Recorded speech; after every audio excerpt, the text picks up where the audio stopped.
At 1:13 a.m., the woman on the phone said my name before I gave it to her. The caller display did not show an outside number. It showed night intake, internal. 113. Even though no such extension existed on our directory, I assumed the old phone system had mislabeled the line. Later, that label was how I knew exactly where she had been calling from. That was the first thing that told me the night had gone wrong. The second was that she knew my parking space number behind the sheriff's station, down to the white paint flaking off the asphalt. The third was that she asked, in a voice as calm as a clerk reading back a receipt, whether I was still going to pretend I hadn't heard the knocking.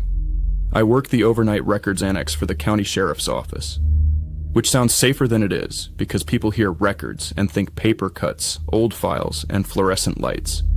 What they don't hear is that records is where every bad decision eventually comes to be made official.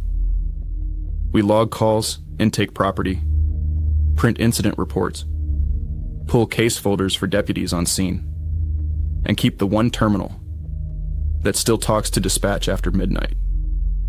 If something is missing, delayed, or entered wrong, the whole county starts asking who had it last. Most nights, that's me.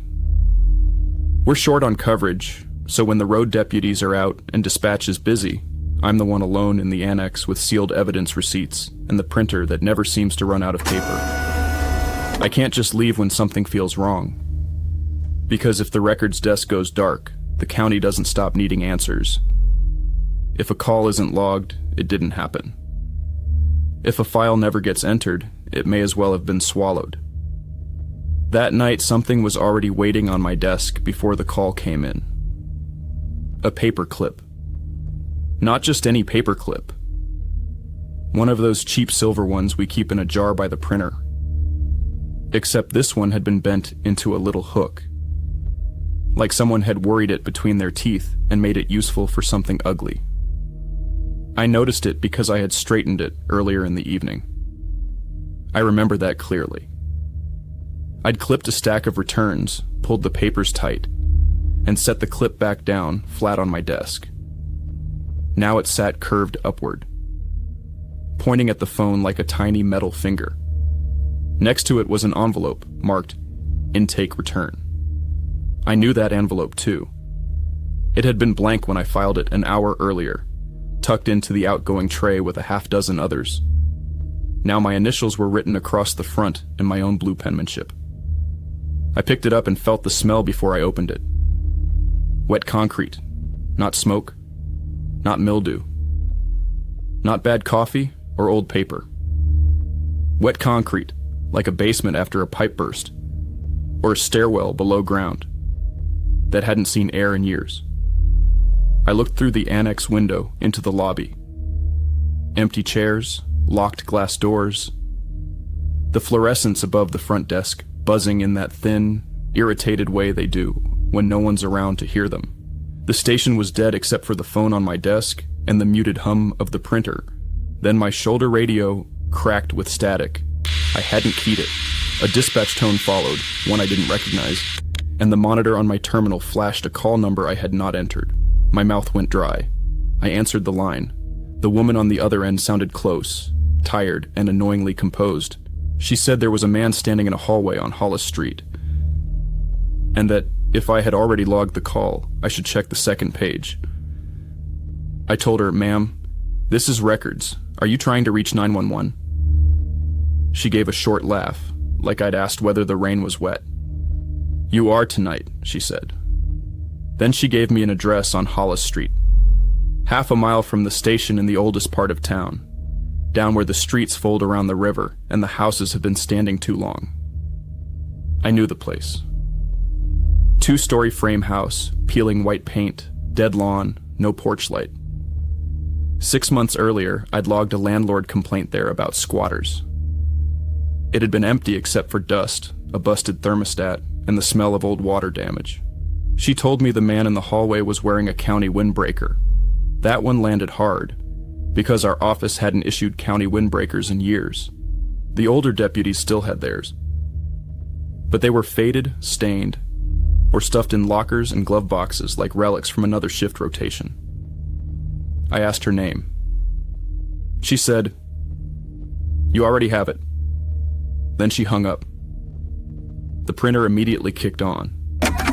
It didn't spit out a report form or a call sheet. It printed a thermal strip, narrow and curled, like a receipt from a gas station. At the top was the Hollis Street address. Under that were 3 lines. Caller: M. Hart officer on scene. DVOS status: unresolved. My first name is Daniel Mercer. People call me Dan. I was still staring at that strip when I heard the knocking. Not on the Annex door, on the wall behind me.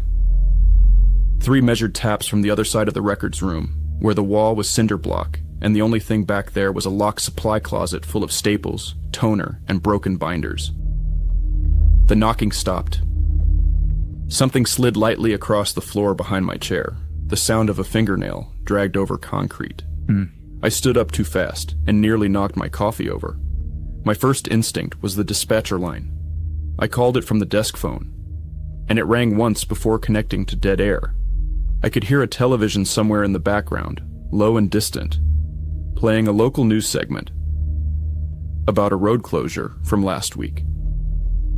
Then a man's voice, not the tired woman from night intake internal, but a distinct male clerk on the dispatcher circuit, came on the line, calm and flat, and said, "Do not let the case file open by itself." I looked at the shelf. The sealed Hollis Street folder had already cracked at one corner. That should have been the moment I got another human being involved. Hit the panic button. Wake up dispatch. Call one of the on-duty deputies. But every overnight clerk learns the same habit. If something is wrong with paperwork, check the paperwork first. Maybe the form is misfiled. Maybe the information is stale. Maybe somebody fat-fingered a number and made a ghost out of a typo. I pulled the Hollis Street file open. Inside was a property receipt listing a brown leather wallet, a house key, and a pair of child's headphones with one ear cup broken off. The date on the receipt was tomorrow. Tucked behind it was a second page that had not been there before. It was handwritten, and it was in my handwriting. Do not enter the hallway if the clocks aren't ticking. I don't own a watch. I stood there with the folder open long enough to realize the lobby lights had dimmed without anyone touching the switch, then brightened again. The kind of flicker that happens when an old building draws power, the way a tired person draws breath. The terminal screen changed on its own. Instead of the record software, it displayed a body cam feed. We don't have body cams assigned to clerks. The image showed a porch at night from chest height. Hollis Street.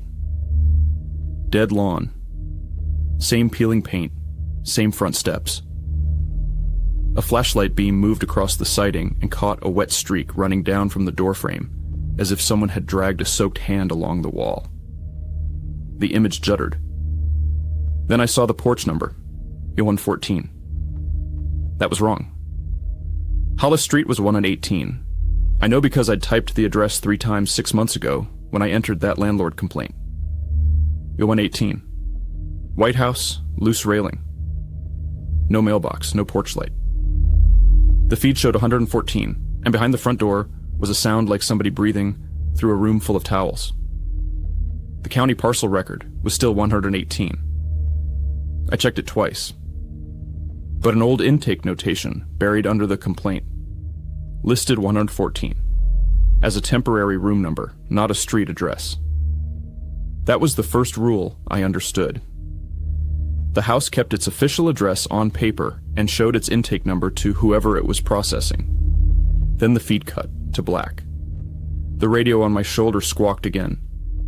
This time it was Deputy Voss, or somebody using his radio ID. He was on Hollis Street, he said, and the caller was inside the house with him. He asked dispatch to verify the address because the mailbox said 114 but the report said 118, and there were 2 different front doors facing the road. I knew him before I knew the impossible part, and that matters. Voss wasn't just another deputy to me. 3 years ago, before I got moved on to overnights, I worked intake day shift, and he was the road guy who always came in covered in weather and frustration. He used to leave his badge clipped to his shirt pocket and tap the counter twice when he was waiting on paperwork. 2 taps, pause, then the third if he'd been waiting too long. If the office coffee tasted burnt, he'd say so without apology, and then drink it anyway. He had a habit of reading the first line of every report out loud under his breath, like he was checking the county's grammar. He'd been the one who told me not to let the job turn me into a machine, and I'd been the one who laughed and said the county didn't pay for poetry. We weren't close exactly, but we knew each other in the way people do when one of them keeps showing up after other people go home.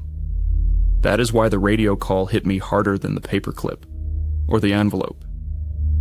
If Voss was on Hollis Street and seeing 2 doors, then this wasn't just a paperwork error. This was a live deputy, a bad address, and something inside a house that was already bending the rules. I grabbed the Hollis Street folder, my keys, and the thermal receipt.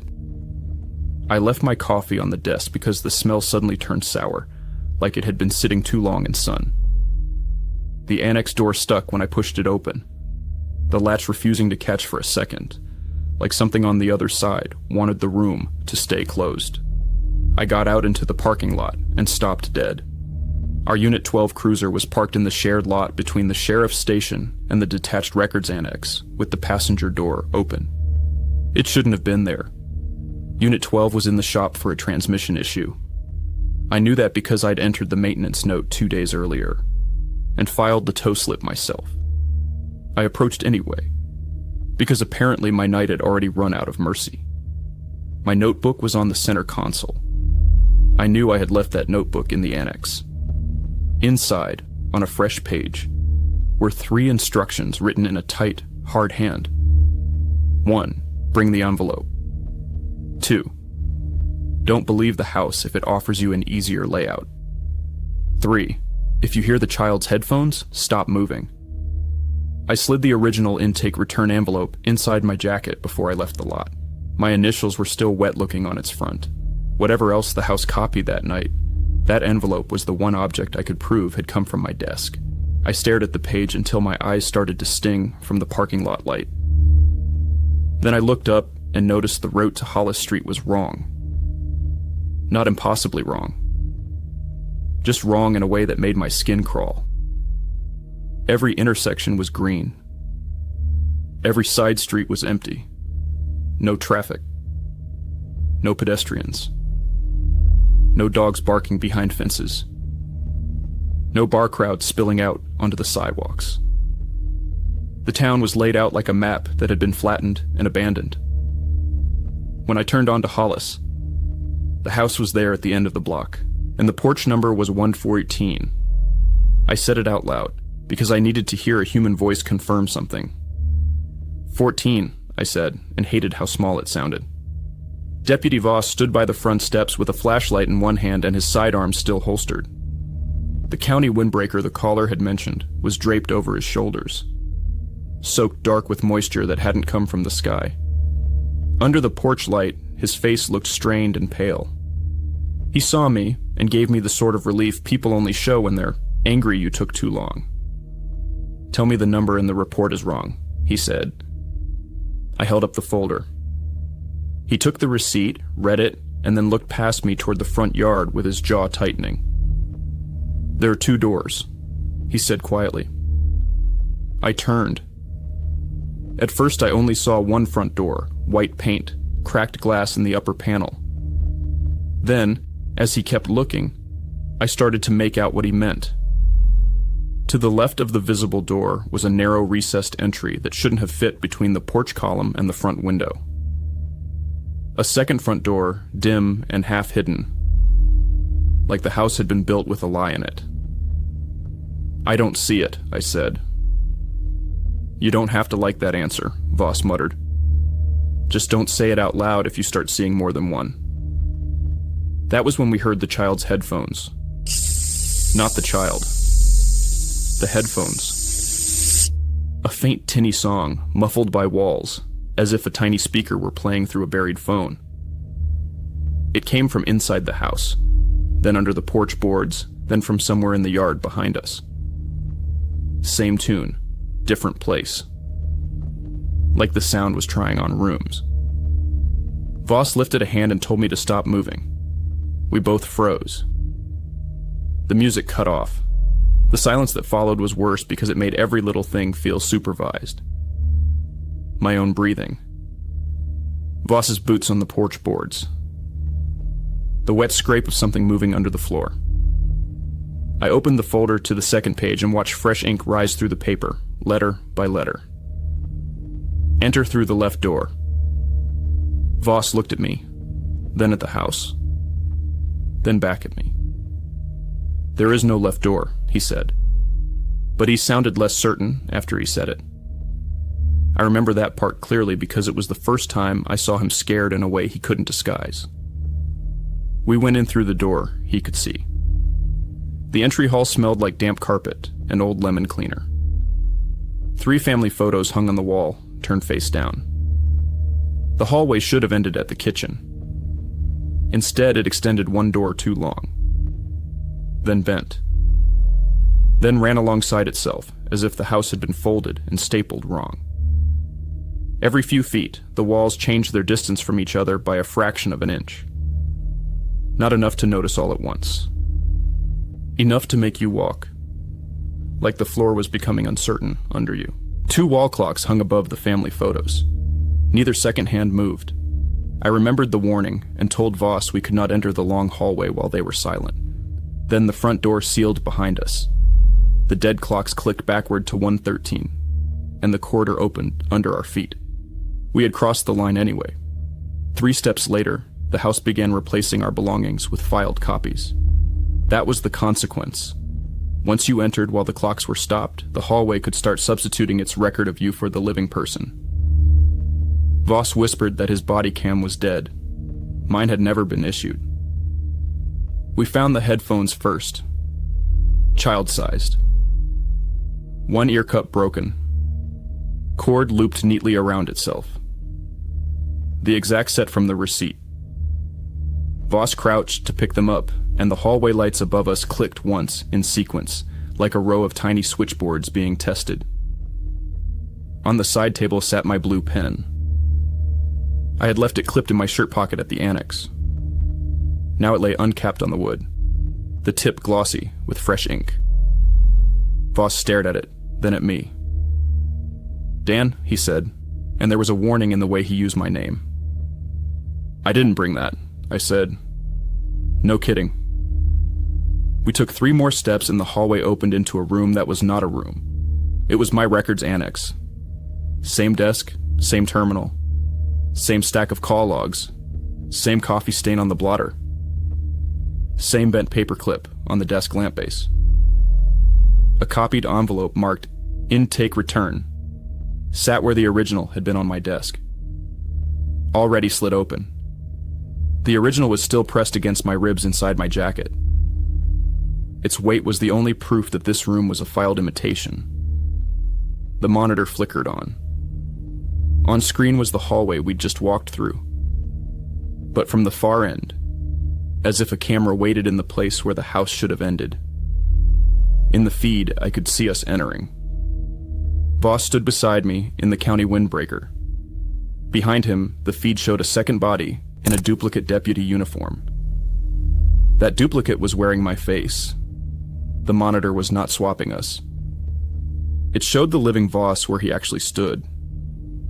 Then the house's filed replacement for me, waiting 1 step behind him. I backed into the desk hard enough to make the lamp jump. A page slid out from beneath it and landed face up on the floor. It was an incident note. Dated this morning, signed with my name. "If you reach the room that looks like records, do not look for yourself." Voss saw the look on my face and reached for the paper at the same time I heard the knocking. This time it came from inside the desk drawer. 3 taps. Slow. Careful. Like somebody was asking permission. Voss yanked the drawer open. Inside was a folded county windbreaker and a wet black phone sitting on top of it. The phone rang once, and the screen lit up with my extension number. Voss answered because I couldn't seem to make my hand. Move. A woman's voice came through. The same voice from the Annex. Tired. Calm. Close enough to make the speaker sound like she was in the room with us. She asked if we'd reached the part of the house that wanted to be official. Then she said the line had been recorded. The report had been entered. And if I still wanted to leave, I should check the last page. I looked through the file. There was no last page. There was, however, a second folder in the drawer. Mine. I opened it and found my employment photo, my badge copy, and a termination notice dated tomorrow. The reason for dismissal was typed in all caps. Failure to maintain continuity during active event. Below that, in smaller print, was the consequence. Transfer to night intake. I understood only enough of that to hate it. Voss looked at the termination notice, then at me, and the expression on his face changed in a way I can't forget. It wasn't suspicion. It was recognition. Dan, he said quietly. How long have you been seeing this place? I wasn't, I said. I'm seeing it now. He looked at the little blue pen in the folder, the paper clip, the receipt, the date on the termination notice. Then he did the thing I had always associated with him when he was trying not to show panic. He tapped his badge pocket twice. Once. Twice. Then stopped. Because there was no badge pocket there anymore. His county windbreaker had no shirt beneath it that I could see. Just a dark uniform collar and something in the shape of a tie that kept slipping out of focus. Don't answer if it calls your name again, he said. The house lights went out all at once. In the dark, the printer started up somewhere inside the walls. Not the Annex printer. A second printer, deeper in the structure, spitting page after page after page. The sound moved through the walls from left to right, like a person carrying a stack of paper through a hallway. I grabbed Voss by the sleeve. We're leaving, I said. He didn't argue. That told me more than if he had. We moved back through the hall, with our hands on the wall, counting turns the way you count steps in a place that keeps changing its mind. At the first junction, the ceiling lowered by a few inches. At the second, the smell of wet concrete got stronger. At the third, I heard the child's headphones again, faint and tinny behind a closed door. Voss stopped. Don't, I whispered. He looked at me, and for the first time I saw the cost already on him. His eyes were wet, but not from crying. It was the look of a man realizing he had already lost the thing he'd been carrying into the building. My daughter had headphones like that, he said. That sentence hit me so hard, I almost forgot where we were. Voss had mentioned his daughter once, years ago, then stopped talking about family altogether after his divorce. I knew enough not to ask. But he stood there in that impossible hall, and I understood that the thing this house did best was not create monsters. It found the part of a person they would follow anywhere, then used it as a filing tab. Those were not his daughter's actual headphones. The house had copied the property receipt and used the nearest matching grief in Voss's memory as a lure. The object was an index, not a ghost. He reached for the doorknob. I grabbed his wrist. What are you doing? I hissed. He looked at me with a flat sort of sadness. The house offers you an easier layout, he said. That's what your note said. I think this is the easier one. The handle turned under his hand.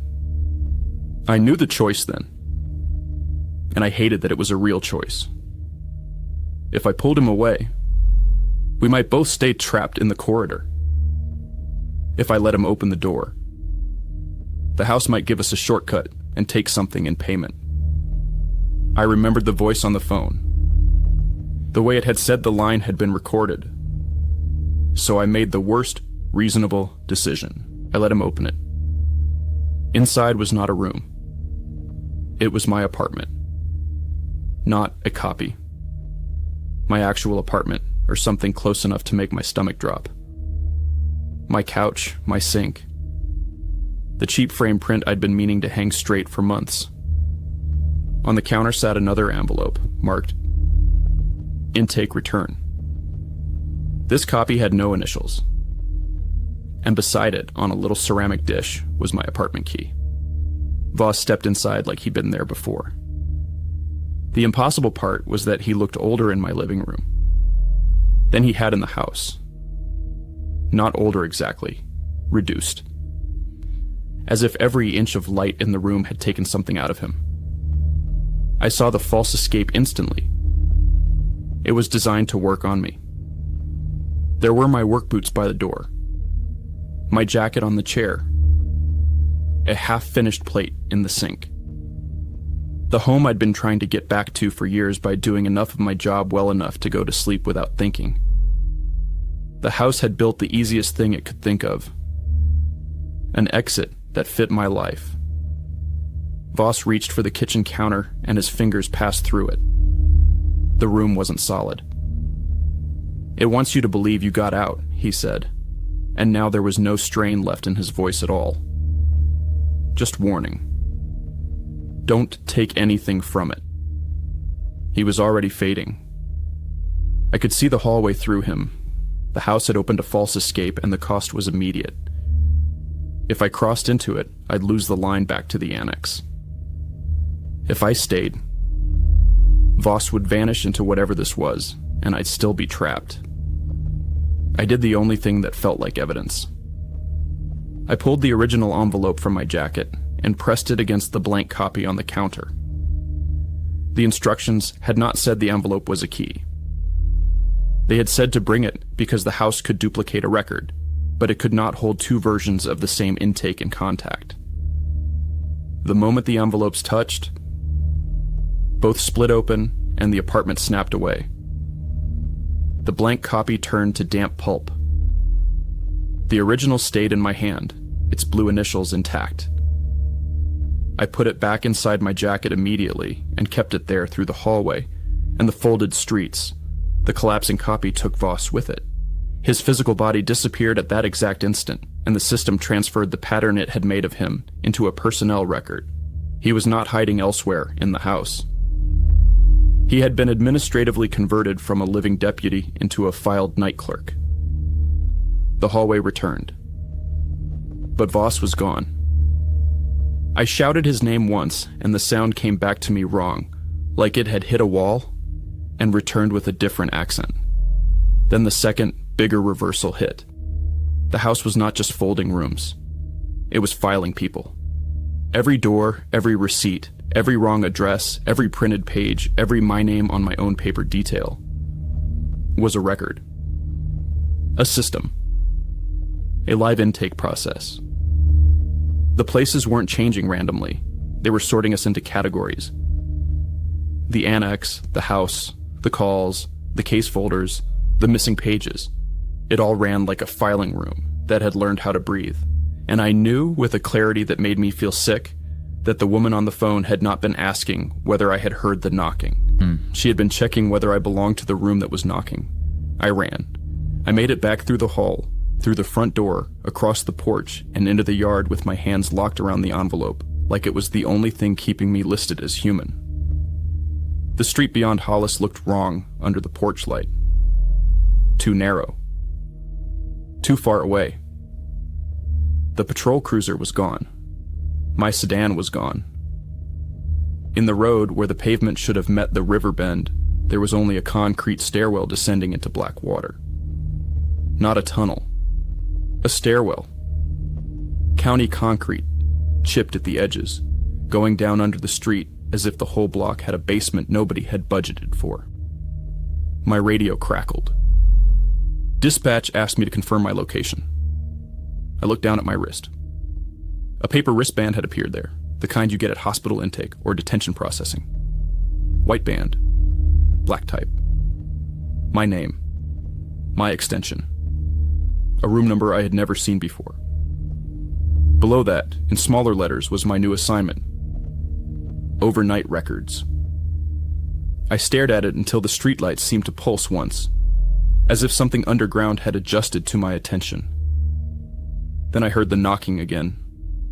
3 taps, not from the house, from the stairwell under the street. I should tell you what happened next in the clean way, but there isn't one. I ran toward the station because it was the only place with light that felt counted. Every block between Hollis and the sheriff's office was empty. No cars. No people. No open businesses. Just old storefronts with dead signs and houses that looked like they were leaning in to listen. The route should have taken 8 minutes. The frozen clocks gave it no duration at all.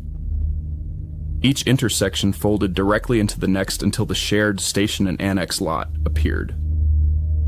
That folded run happened before the reset.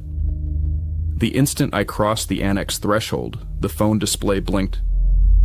The fluorescent lights restarted, and the 113 cycle reset around me. The original envelope remained inside my jacket and in continuous contact with my body through that instant. I kept checking my wristband. It stayed warm against my skin, as if the paper itself had blood flow. When I got back to the annex, the front doors were unlocked. That was wrong. I know they were locked when I left. The lobby was empty, but the records annex light was on. Not the usual fluorescent buzz. A cleaner light, like someone had installed a new fixture while I was gone. My desk chair was pulled out. The printer sat ready. The phone was on the hook, and a copied paperclip was back on my desk, bent into the same little hook. The original was still in the Hollis folder I carried. A blank envelope was there too, though I was still holding the original with my initials. Only after the threshold reset had completed and I reached the desk did I take the original from inside my jacket and place it in the open Hollis folder beside the original paperclip. From that point on, both originals stayed under my left hand. My own file folder sat open beneath the desk lamp. Inside was an employment record I had never seen in full. Not just my hiring date and salary and emergency contact.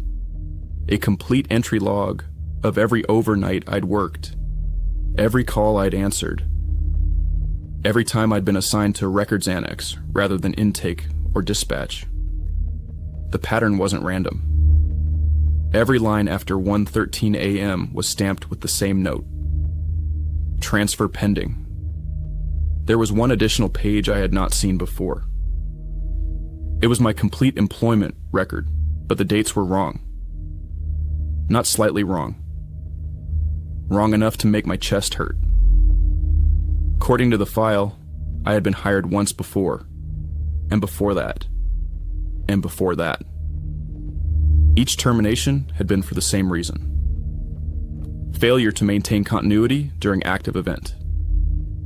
Each rehire had been entered by a different version of my signature. At the bottom of the final page was a signed acknowledgement: accepted overnight intake assignment.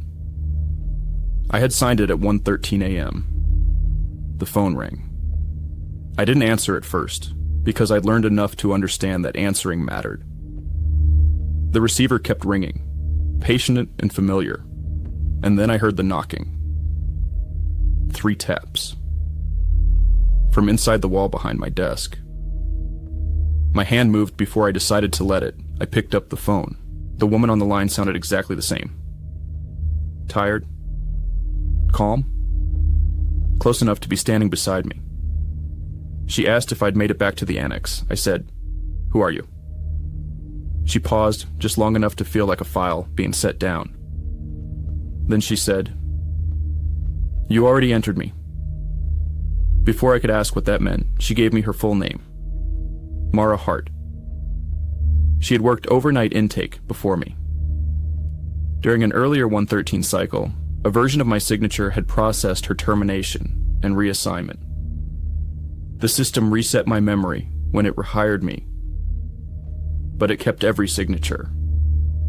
The opening caller, the tired woman who spoke through the drawer phone inside the copied annex, and the woman speaking to me now were all Mara herself on the same circuit. Not the house impersonating her. The house never spoke. It manipulated rooms, objects, and records. The flat mail warning on dispatch had come from a different filed clerk. Mara's body had been filed years earlier. What remained of her existed only on the county's night intake phone circuit. The wet black phone was that circuit's physical conduit. Every call from Mara originated in that drawer and appeared on my desk line as night intake. Internal. 1. Hours 13. A terminated clerk on that circuit could call the one active clerk in the next cycle, but only to verify inventory and continue the handoff. That was why she could reach me, why she knew my file, and why every question sounded like an intake check. That was how the repeated employment dates fit together. They were not different jobs or predictions. They were prior passes through the same administrative loop. The clock stopped at 1:13. The active clerk was processed. Memory restarted at the beginning of the shift, and the county rehired whatever version returned. The memory rule had one condition. At the instant the annex threshold reset the cycle, an uncopied original intake document had to remain in continuous physical contact with the clerk's body. Nothing else preserved memory. Notes and signatures from earlier versions survived because paper records persisted, even when the people who wrote them forgot. This time, the envelope with my wet blue initials stayed against my body through the reset, so the paperwork could not erase what I remembered. The shortened route back was literal displacement. Before that reset, not lost perception. The streets were being refiled around me while time remained stopped. I don't know how long I stood there after that. The printer began feeding paper without being asked. One page, then another, then a third. At the top of the first page was the Hollis Street address. Under it, caller M. Hart, officer on scene D. Voss, status unresolved. The second page was the incident note with my handwriting. The third was a property receipt for a brown leather wallet, a house key, and broken child headphones. The fourth page was my termination notice dated tomorrow. And the fifth page was a report from Officer D. Voss describing a clerk named Daniel Mercer who had failed to maintain continuity during an active event at Hollis Street. There was a line item at the bottom I hadn't noticed the first time. Employee location, overnight records, annex, room 113. I looked up. The digital clock over the terminal still read 1:13 a.m. Only now it had been 1:13 for longer than any clock should hold a minute. 3 knocks came from the wall. Then 3 more from the printer. Then softly from the desk drawer. I opened the drawer because I already knew what I'd find. Inside was the county windbreaker, folded tight around a wet black phone. On top of the jacket lay Deputy Voss's badge, except the nameplate was gone.